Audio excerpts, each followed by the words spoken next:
mga brad ni ata nining taknas ka po na mga brad.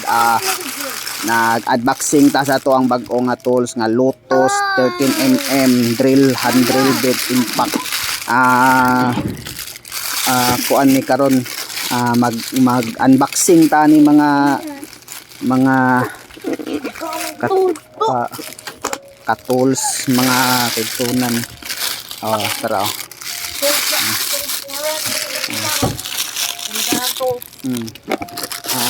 Ako day si engineering services niya mo ang kuan. So mo ni diri unboxing ta nay samukan kay kamo to ay gamay apil-apil po day. Apil-apil po sa unboxing ko.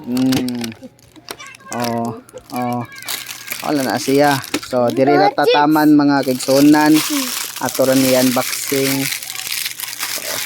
Atong testingan kung okay ba ning Lotus nga pan. So daghang salamat.